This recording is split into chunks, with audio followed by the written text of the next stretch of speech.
Hello friends, આપણી YouTube channel game changing સાયકોલોજીમાં આપ સૌનું હાર્દિક સ્વાગત છે. આજના વિડીયોમાં પ્રોબેશન ઓફિસર, ચીફ ઓફિસર અથવા તો જે વિદ્યાર્થીઓનું મનોવિજ્ઞાન છે એવા વિદ્યાર્થીઓ માટે જીસેટ નેટની પરીક્ષા માટે ખૂબ જ અગત્યના મનોવિજ્ઞાનના પ્રશ્ન અંગેની વિસ્તૃત ચર્ચા કરીશું. તે ઉપરાંત ટેટ, ટાટ, પીએસઆઈની પરીક્ષામાં પણ મનોવિજ્ઞાનના કેટલાક અગત્યના પ્રશ્નો પૂછાય છે. તો એ તમામ વિડીયોની આપણે આજના વિડીયોમાં ચર્ચા કરીશું. એ પ્રશ્નની ચર્ચા કરીશું.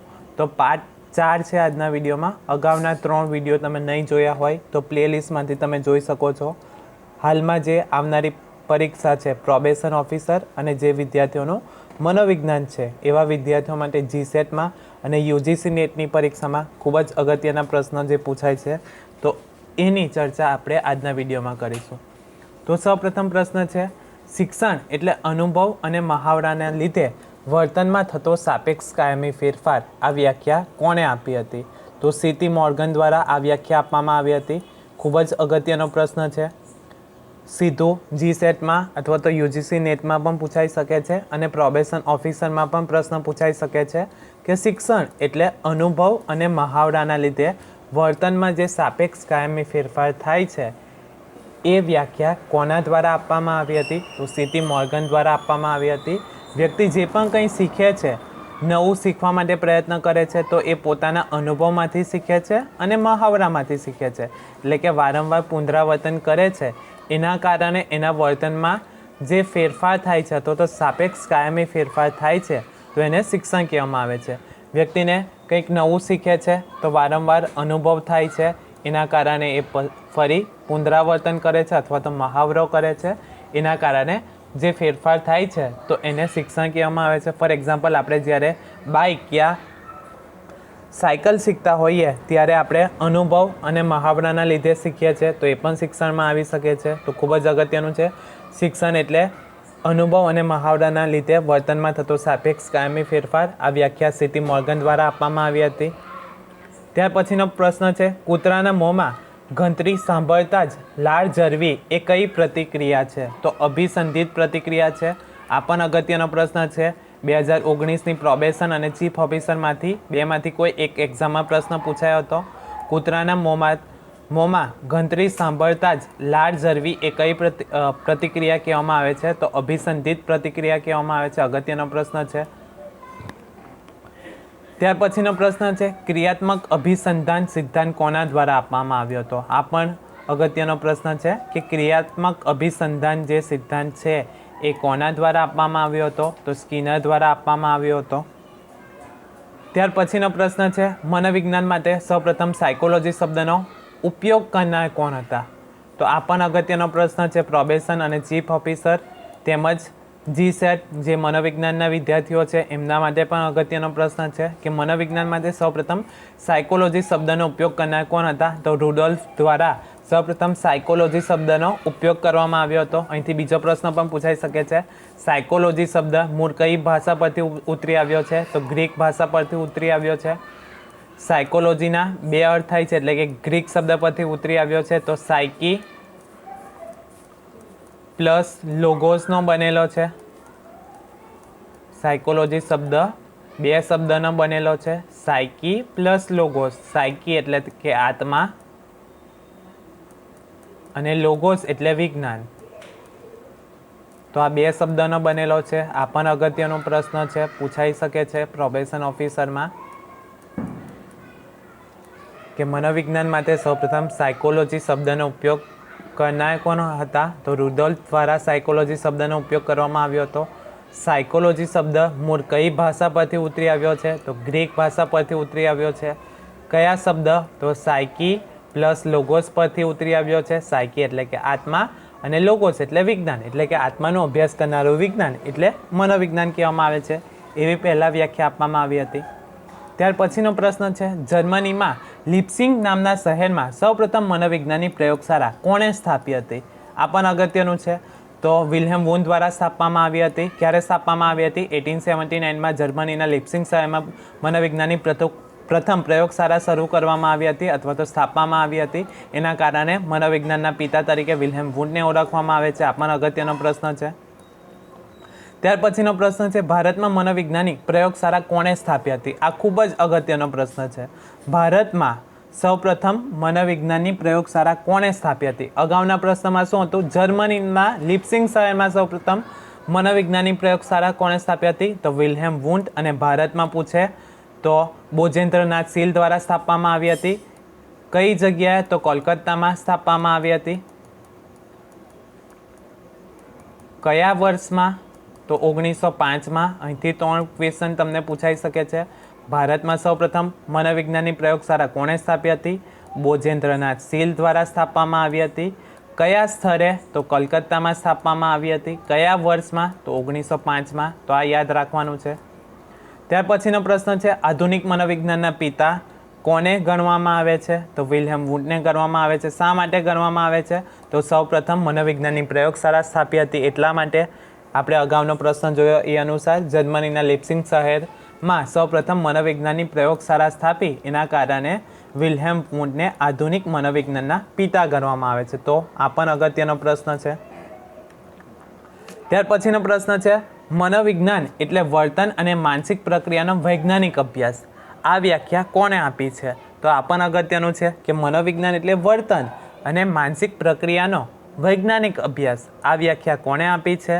તો સેમ્યુઅલ વુડ અને ગ્રીનવુડ દ્વારા આ વ્યાખ્યા આપવામાં આવી છે. એટલે કે એને વુડ અને વુડ દ્વારા આપવામાં આવેલી વ્યાખ્યા એમ પણ કહેવામાં આવે છે.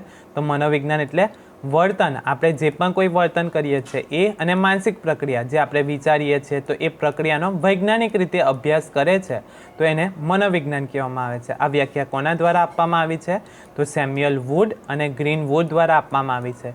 એટલે કે વુડ અને વુડ દ્વારા આ વ્યાખ્યા આપવામાં આવી છે. ત્યાર પછીનો પ્રશ્ન છે, મનોવિજ્ઞાનના ધ્યેયો કેટલા છે? આ પણ અગત્યનો પ્રશ્ન છે. મનોવિજ્ઞાનના ધ્યેયો કેટલા છે? તો મનોવિજ્ઞાનના મુખ્યત્વે 5 ધ્યેયો છે. કયા કયા?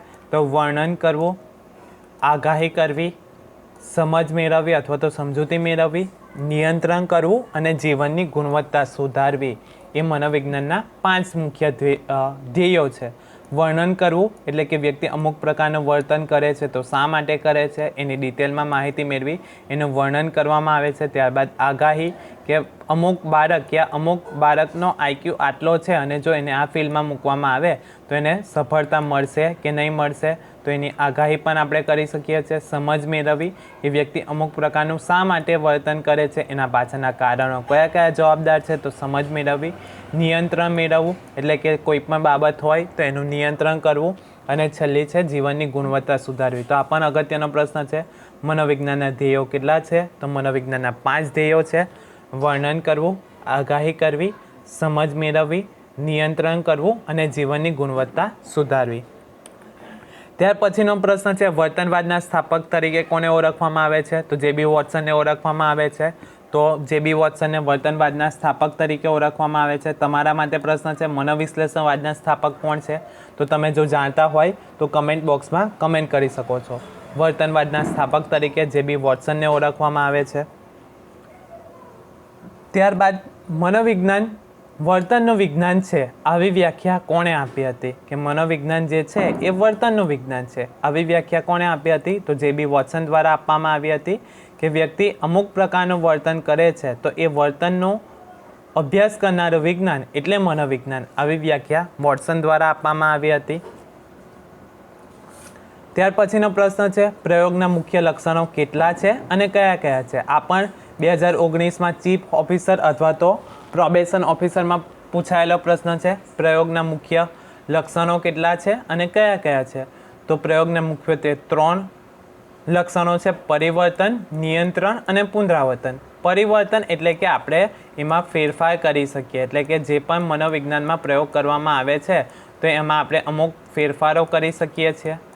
ત્યારબાદ છે નિયંત્રણ મૂકવામાં આવે છે કે બિનજરૂરી જે પણ કોઈ પ્રયોગને અસર કરનારા પરિબળો હોય તો એના ઉપર નિયંત્રણ મૂકવામાં આવે છે. અને ત્રીજું છે પુનરાવર્તન, એટલે કે આપણે ચોક્કસ રિઝલ્ટ મેળવવા માટે આપણે વારંવાર પુનરાવર્તન કરીએ છીએ. તો આ પ્રયોગના 3 લક્ષણ છે. પરિવર્તન એટલે કે જેમાં આપણે ફેરફાર કરી શકીએ છીએ, અમુક પરિબળોમાં આપણે ફેરફાર કરી શકીએ છીએ. ત્યારબાદ છે નિયંત્રણ, બિનજરૂરી જે પણ કોઈ પરિબળો હોય જે પ્રયોગને દૂષિત કરી શકે છે એવા પરિબળોને આપણે નિયંત્રણ કરીએ છીએ. અને ત્રીજું છે પુનરાવર્તન, કે વારંવાર આપણે એકનો એક પ્રયોગ કરીને એ પ્રયોગનું જે પરિણામ આવે છે એ યથાર્થ છે, વિશ્વસનીય છે કે નથી એ જાણવા માટે આપણે પુનરાવર્તન કરીએ છીએ. તો ખૂબ જ અગત્યનો પ્રશ્ન છે. પ્રયોગના મુખ્ય કેટલા લક્ષણો છે? તો પ્રયોગના 3 લક્ષણો છે. પરિવર્તન કરવામાં આવે છે પ્રયોગમાં, નિયંત્રણ મૂકવામાં આવે છે અને પુનરાવર્તન કરવામાં આવે છે.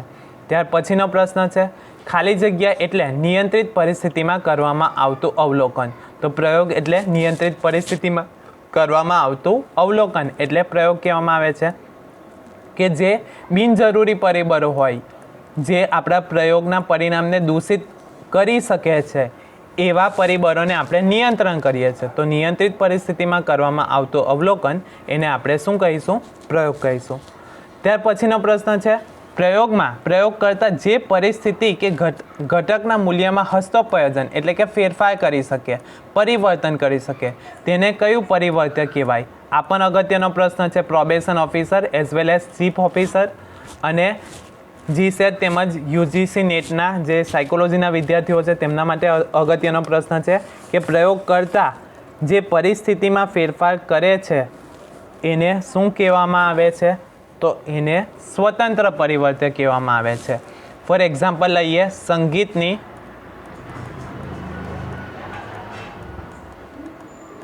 શીખવા પર અસર. હવે આમાં સ્વતંત્ર પરિવર્તન શું છે અને આધારિત અથવા તો નિયંત્રિત પરિવર્તન શું છે?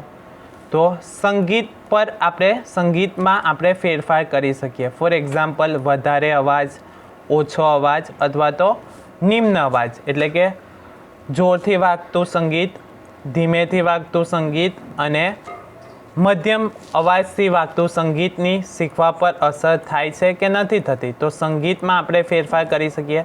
એ જ રીતે પ્રકાશમાં આપણે ફેરફાર કરી શકીએ. પ્રકાશથી વ્યક્તિના અથવા તો કર્મચારીના ઉત્પાદન પર અસર થાય છે કે નથી થતી? તો આ પ્રકાશ જે છે એ સ્વતંત્ર પરિવર્તન છે.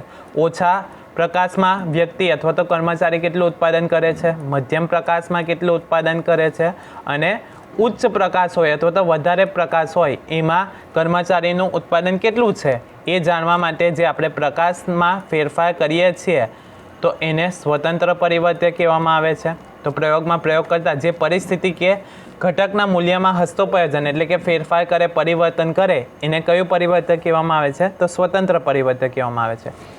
ત્યાર પછીનો પ્રશ્ન છે સ્વતંત્ર પરિવર્તનમાં હસ્તોપયોજન કરવાથી પરિણામ પર જે અસર પડે છે એ કયું પરિવર્તન કહેવાય છે? આ પણ અગત્યનો પ્રશ્ન છે કે સ્વતંત્ર પરિવર્તનમાં હસ્તોપયોજન એટલે કે ફેરફાર કરવાથી પરિણામ પર જે અસર પડે છે તે કયું પરિવર્તન કહેવાય છે? તો આધારિત પરિવર્તન કહેવાય છે. જે અગાઉનું આપણે એક્ઝામ્પલ જોયું એ સંગીતની શીખવા પર અસર, તો આપણે સંગીત એ સ્વતંત્ર પરિવર્તન છે. બીજું એક્ઝામ્પલ જોયું તો પ્રકાશ એ સ્વતંત્ર પરિવર્તન છે, પરંતુ એનાથી અસર કોના પર થશે? તો અહીંયા ઉત્પાદન ઉપર થશે. તો ઉત્પાદન જે છે એ આધારિત પરિવર્તન છે અને અહીંયા શીખવું એ તમારું આધારિત પરિવર્તન છે. તો સ્વતંત્ર પરિવર્તનમાં હસ્તોપયોજન કરવાથી પરિણામ પર જે અસર પડે છે એ કયું પરિવર્તન છે? તો આધારિત પરિવર્તન કહેવામાં આવે છે.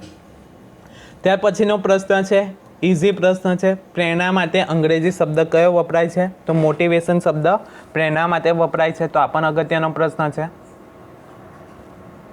ત્યાર પછીનો પ્રશ્ન છે ઈરણ ઘટાડો સિદ્ધાંતને કયા મનોવૈજ્ઞાનિકે પ્રચલિત બનાવ્યો હતો? એટલે કે ઈરણ ઘટાડાનો જે સિદ્ધાંત આપવામાં આવ્યો હતો એ કોના દ્વારા આપવામાં આવ્યો હતો? તો ક્લાર્ક હલ દ્વારા આ સિદ્ધાંત આપવામાં આવ્યો હતો. આ પણ અગત્યનો પ્રશ્ન છે. ત્યાર પછીનો પ્રશ્ન છે કઈ સાલમાં અબ્રાહમ મેસ્લોએ માણસની વિવિધ પ્રેરણાને જરૂરિયાતોના શ્રેણીક્રમ દ્વારા દર્શાવી છે? તો 1970માં દર્શાવી છે. તો મેસ્લોની જે થિયરી છે તો એ પણ અગત્યની છે. 5 જે જરૂરિયાત દર્શાવી છે તો એ પણ અગત્યની છે. ત્યાર પછીનો પ્રશ્ન છે મેસ્લોએ તેના જરૂરિયાતના શ્રેણીક્રમમાં કેટલા સ્ટેપ અથવા તો પગથિયા દર્શાવ્યા છે? તો 5 પગથિયા છે. કયા કયા છે? તો આ પણ ખૂબ જ અગત્યનો છે. સૌપ્રથમ આપણી જે ત્રિકોણ છે તમને ખ્યાલ જ હશે. તો સૌપ્રથમ આપણી જે જરૂરિયાત છે એ શારીરિક જરૂરિયાત આવે છે. હવે શારીરિક જરૂરિયાત પૂર્ણ થાય પછી એનાથી ઉપરની જે જરૂરિયાત છે એ મેળવવા માટે વ્યક્તિ પ્રયત્ન કરે છે. તો શારીરિક જરૂરિયાત પૂર્ણ થાય પછી વ્યક્તિ સહી સલામતીની જરૂરિયાત જે છે એટલે કે સહી સલામતી અથવા તો સલામતીની જરૂરિયાત જે છે તો એ પૂર્ણ કરવા માટે વ્યક્તિ પ્રયત્ન કરે છે. હવે સલામતીની જરૂરિયાત પૂર્ણ થાય પછી વ્યક્તિ પ્રેમની જરૂરિયાત જે છે એ મેળવવા માટે પ્રયત્ન કરે છે. પ્રેમ અથવા તો સ્નેહની જરૂરિયાત મેળવવા માટે પ્રયત્ન કરે છે. એ પૂર્ણ થાય પછી વ્યક્તિ સ્વમાનની જરૂરિયાત જે છે તો એ મેળવવા માટે પ્રયત્ન કરે છે. અને અંતિમ જે જરૂરિયાત છે, ટોચની જે જરૂરિયાત છે એ સ્વવાસ્તવિકરણની જરૂરિયાત છે. સ્વવાસ્તવિકરણની. તો આ પણ ખૂબ જ અગત્યનો પ્રશ્ન છે. મેસ્લો દ્વારા 5 જરૂરિયાત જે દર્શાવવામાં આવી છે સ્ટેપ બાય સ્ટેપ. પહેલી બેઝિક નીડ શારીરિક જરૂરિયાત છે. શારીરિક જરૂરિયાત પૂર્ણ થાય પછી વ્યક્તિ સલામતી મેળવવા માટે પ્રયત્ન કરે છે. સલામતી મળે પછી પ્રેમ મેળવવા માટે અથવા તો પ્રેમ અથવા તો હૂંફ મેળવવા માટે પ્રયત્ન કરે છે. ત્યારબાદ સ્વમાન મેળવવા માટે પ્રયત્ન કરે છે. અને સૌથી ઊંચી ટોચની જે જરૂરિયાત છે તો એ સ્વવાસ્તવિકરણની જરૂરિયાત છે. ત્યાર પછીનો પ્રશ્ન છે ખાલી જગ્યા એટલે આપણામાં રહેલી શક્તિઓનો સંપૂર્ણ આવિષ્કાર કે વાસ્તવિકરણ. તો સ્વ આવિષ્કાર એટલે આપણામાં રહેલી શક્તિઓનો સંપૂર્ણ આવિષ્કાર કે વાસ્તવિકરણને સ્વ આવિષ્કાર કહેવામાં આવે છે. આશા રાખું છું કે તમને આ વિડીયોમાં સમજ પડી ગઈ હશે. અને જો તમને આ વિડીયો પસંદ પડ્યો હોય તો વધુમાં વધુ લાઇક કરો, શેર કરો અને અમારી ચેનલને સબસ્ક્રાઈબ કરો. Thank you.